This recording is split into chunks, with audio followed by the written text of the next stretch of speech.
ओ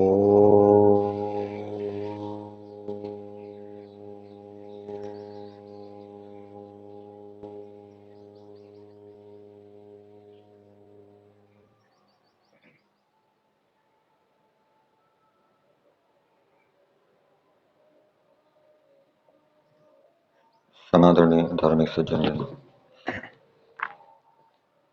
दैनिक अग्निहोत्र से पहले जो ईश्वर की स्तुति, प्रार्थना, उपासना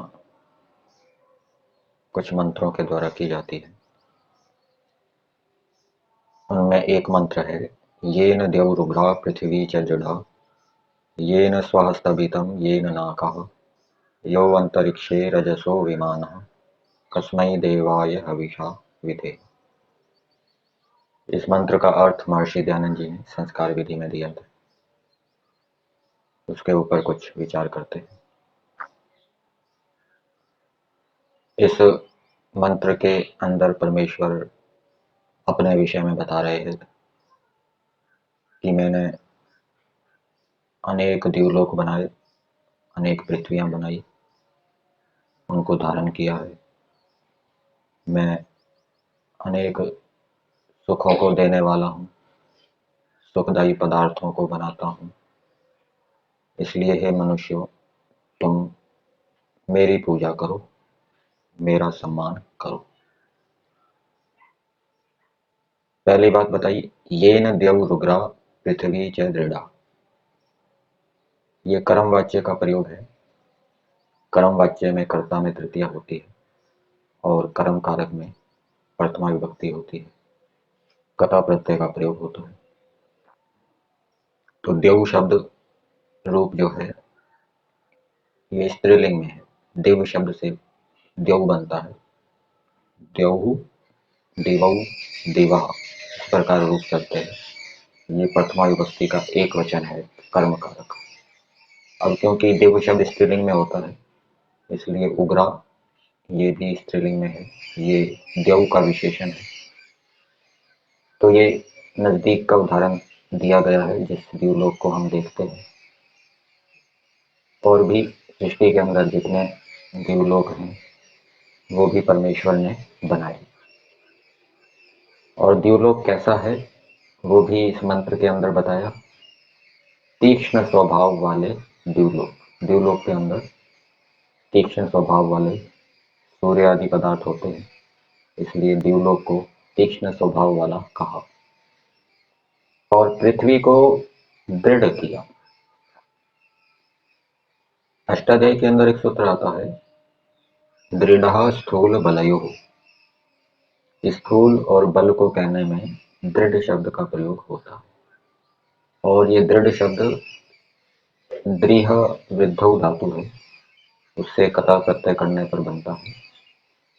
तो यहाँ पर दृढ़ का अर्थ लेना चाहिए कि परमेश्वर ने द्युलोक और पृथ्वी लोक को स्थूल बनाया, पुष्ट किया। फिर दूसरी बात बताई, ये न स्वः स्तभितम।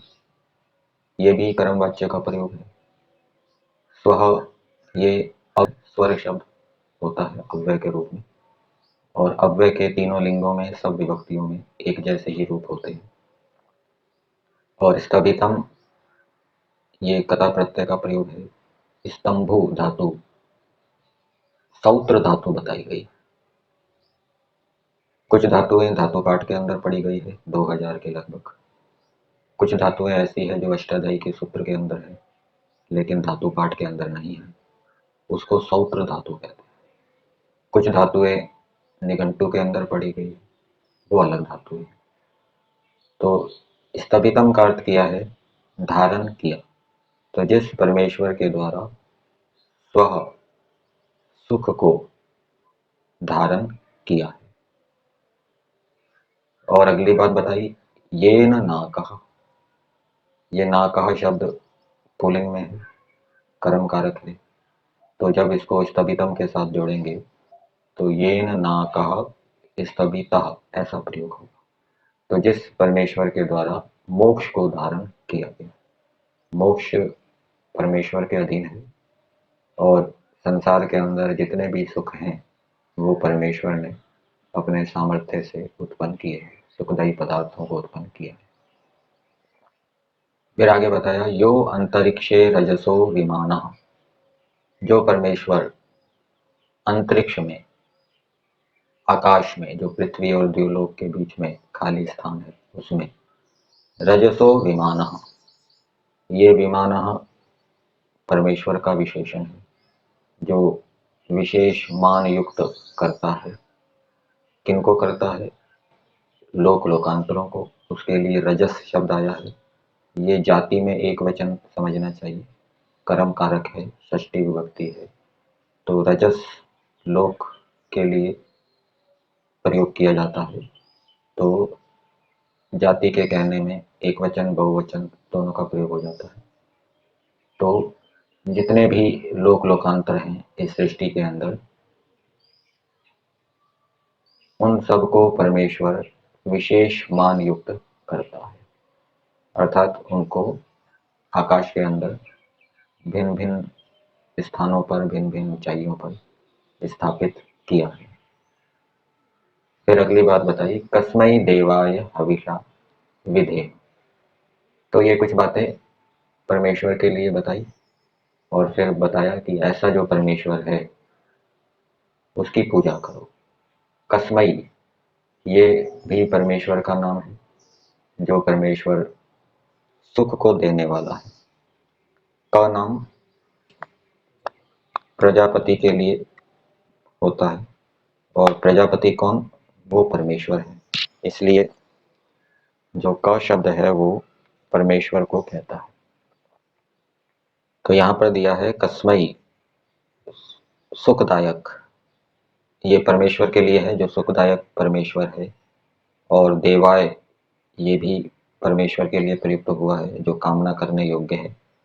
उस परब्रह्म की प्राप्ति के लिए हविषा विधेम, सब सामर्थ्य से विशेष भक्ति करें। ये विद धातु है, तुदादिगण की पड़ी गई है।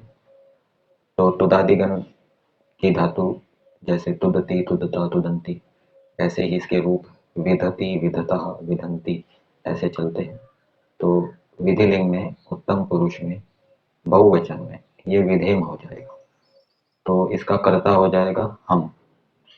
तो ये जो वाक्य है ये प्रार्थना के रूप में समझना चाहिए कि कुछ मनुष्य परमेश्वर से प्रार्थना कर रहे हैं कि हे परमेश्वर, आप सुखदायक हैं, कामना करने योग्य है, हम आपका, आपकी सब सामर्थ्य से विशेष भक्ति करें, अर्थात हम आपकी कृपा से आपकी भक्ति, विशेष भक्ति करने में पूरा सामर्थ्य लगाएं।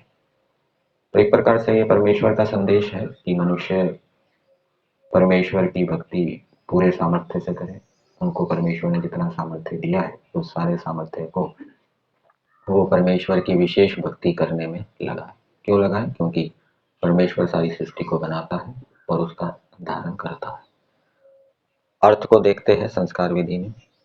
ये न, जिस परमात्मा ने, ये परमात्मा का अध्यार किया है, मंत्र के अंदर परमात्मा शब्द नहीं है।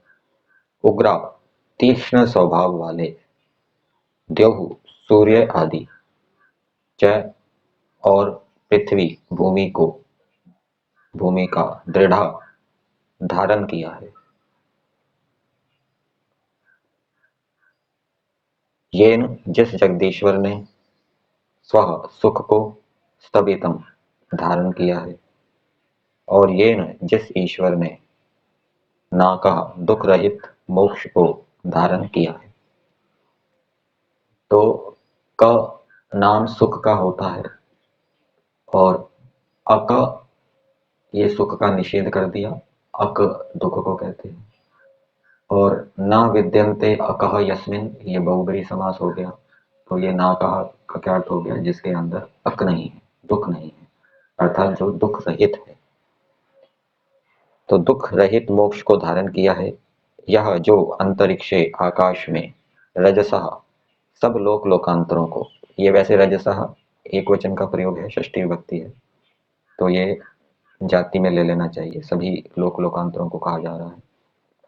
सब लोक लोकांतरों को विशेष मान युक्त करने वाला है। ये विमानः, ये कर्ता कारक में प्रत्यय है, ठीक है ना, ईश्वर का विशेषण है, विशेष मान युक्त करने वाला है। तो विशेष मान युक्त कैसे करता है उसको बताया, अर्थात जैसे आकाश में पक्षी उड़ते हैं वैसे सब लोगों का निर्माण करता और भ्रमण कराता है। तो भ्रमण कराने वाला है, निर्माण करने वाला है।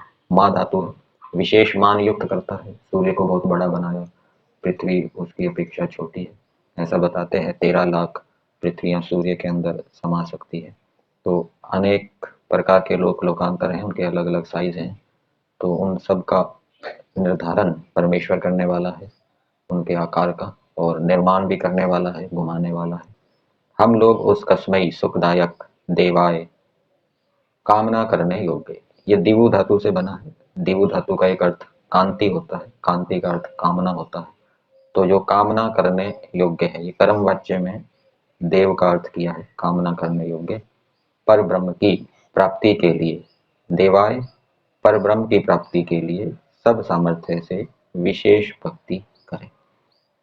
तो यहाँ तो शब्दों में इतना ही दिया है, कस्मै देवाय, कामना करने योग्य पर ब्रह्म के लिए विशेष भक्ति करें। के लिए का मतलब पर ब्रह्म की प्राप्ति के लिए, अर्थात पर ब्रह्म के गुण कर्म स्वभावों को धारण करने के लिए, उसके आनंद विद्या आदि गुणों को धारण करने के लिए हम सब सामर्थ्य से विशेष भक्ति करें, अर्थात उसकी आज्ञा का पालन प्रेम पूर्वक करें, ऐसा समझना चाहिए।